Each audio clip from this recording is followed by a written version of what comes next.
Hello, this is Wiggly Whiskers here, and recently, Team Fortress 2 released this much awaited and teased Invasion update.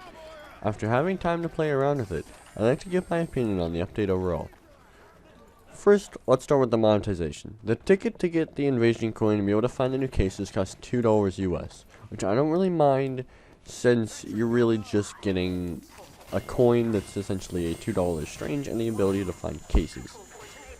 And I don't know why people would complain about it, because there's something like CSGO has been doing stuff like that for a while, except you're buying maps. I mean, yes, it costs more, and you're getting maps. You have to pay more money, and you get higher quality content, I guess. But the majority of that update would be costing money. This update, I still think, is pretty much free. Getting the coin is pretty much a collector's item, and the cases you can get off the market for they were insane in price in the beginning, like $8 on the first day. They're going down in price. And so if you really want to do unboxings, you don't even need to buy the coin. You could just go buy them off the market, which you'll probably end up doing anyway. So, and even if you want to unbox crates, I mean, I'm sure you're prepared to spend some money. So, overall, I don't really think there's really any reason to complain about the Invasion costing money to get the ticket. Some people may say it's worth it, some people may say it's not. Overall, it's just an opinion. But in my opinion, I'm okay with spending that $2 in order to get that coin, because I like that coin. And getting the cases to sell it for $4, I think is what it is currently at the time of recording this audio, is insane. So, I would be making profit to do it. Alright, so let's move on to the maps. The 4 new community-made maps they had are all great. I love that they're bringing life back to Arena. They've added player destruction, which is a really interesting game mode. They added a really good Koth map, and they gave people more of an excuse to play 2 for it. And the Arena map is probably one of my favorites, because there's so much different stuff you can do. It fits any playstyle pretty much.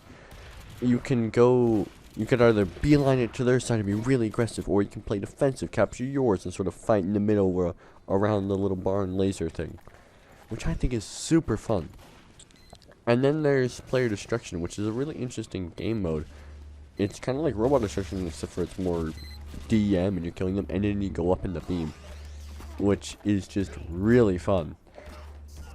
But the big thing about it is that it's never really feels like the teams are balanced. It always feels like one team is drastically winning and one team is drastically losing, which I don't know there's really any way to fix that. But that's just something that I've noticed in the time that I've been playing. And then there's the Koth Probed, which is a pretty good map, and it seems very defensively based. There's some pretty good sightlines, but I think if you can get control of the rooftop and the silo and everything, then you pretty much win the game. If you can sit your team on the point, then they can go through, get sucked up by the alien ship, and then go and just run around and get their buffs when they come out and just wreck everything, which is really good. Oh, excuse me. But it's really good, and it plays really on a more defensive side, which I kind of like. I think that's kind of how a Koth map should work. Then there's 2 Fort, which is 2 Fort, but it has amazing aesthetics. The one side, the blue side, is just a quarantine zone. That's really cool, sort of like a lab. And then there's the red side, which is just ravaged by the aliens. It looks so cool. And actually, it may seem like they're going to be leaning a little bit towards the blues rather than the reds and some stuff, which I think is pretty cool. Like, the reds just got destroyed by the aliens, and now the blues are like, okay, we have to do something. Which I kind of like. They're switching over to, in that case at least, that they sort of gave the blues a little bit more of their time to shine rather than the reds, which seem to always take the cake.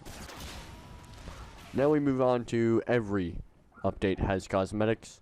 So, I think the cosmetics, the only really good ones were for Pyro, NG, and Sniper, and then a couple all-class ones. And then there's the A-Lamau Spy, which I think is pretty cool.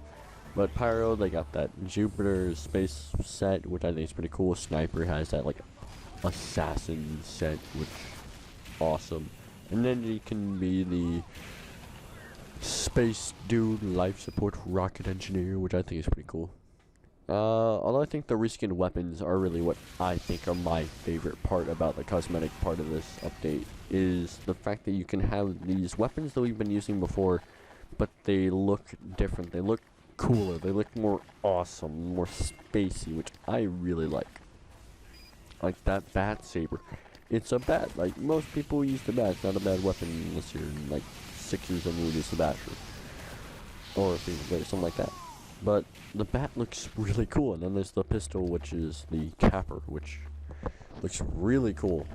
I just like all the items that they reskinned. The Wrangler looks really like industrial and cool and everything. It just looks, they all look so cool, which I really like.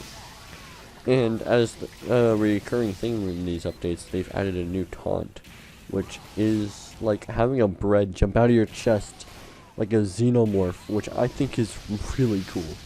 And like different classes react to it differently. Like the pyro pats on it like it's a pet, the scout freaks out a little bit, and then the medic's like trying to examine it and he's like poking it like, ooh. Which I think is just great. Which I think it's just a lot of character at the end of that taunt, and it looks amazing. And then there's the unusual effects. I think all of them look good. My favorite effect by far is the nebula effect. I love it. Purple is my favorite color, and that sort of like cloudy, starry is just beautiful. If anyone has a nebula one-man army, please tell me. I really need one. That would make me so happy. Oh my god, you don't know how badly I want that.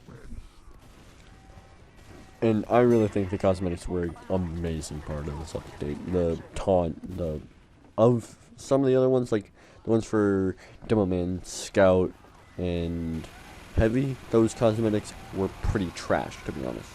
But the ones for the other classes, I think are really good. Like, the ones that were good are really good. And I just think all the cosmetics are amazing in this update. Overall, I think this update was a little bit more cosmetic than anything. It added some new maps and stuff to sort of give that alien vibe, has that kind of stuff going, which I think is really cool. They added some new game mode, which I think is pretty cool.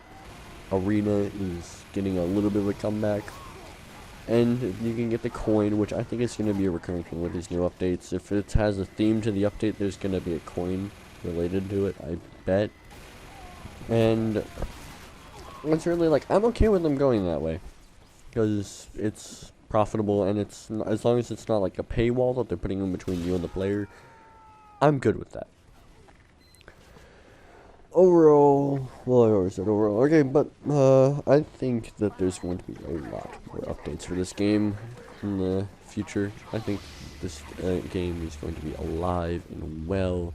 It is turning, I believe, 9 this year, which is crazy.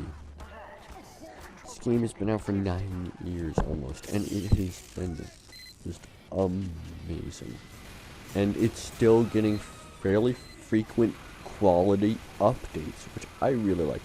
Like, yeah, they've been having the beta updates for the game modes and stuff that they've never really done anything with. But, like, now they're showing signs that they're actually moving towards more of the Valve's going to be taking care of the big updates that Valve needs to do, the new mechanics and stuff. And then the community will be leading these smaller updates that's going to be adding character to the game, keeping the game fresh for players and stuff, which I think is awesome. And a lot of things I used to base it off is the fact that they're making Halloween is going to be led by the community this year. While work for competitive, in-game TF2 competitive is going to be worked on by Valve, which I think that the community and the developer working together for updates is awesome. And another thing that sort of proved this is that the end of the line update came around this time last year. So if you think about that, this is a recurring theme, having 4 updates in this one season. You have the Halloween, you've got the fall crates, and then you've got the Christmas update. And then now they're throwing in the community update or something like that. Yeah, they're throwing in community updates. A couple years ago they did the Rottenberg and Manhattan update, which I think is really nice. This is just makes it my favorite time of the year even more. I could rant about this for a long time, just explaining every little detail about this, but I'm assuming that you didn't really watch this to hear every little thing. You just want to know the stuff that I've already said. So, thanks for watching till the end. I really appreciate it. If you enjoyed the video, please leave a like and subscribe for more if you really want to, but don't feel like you have to. Thanks for watching. Bye.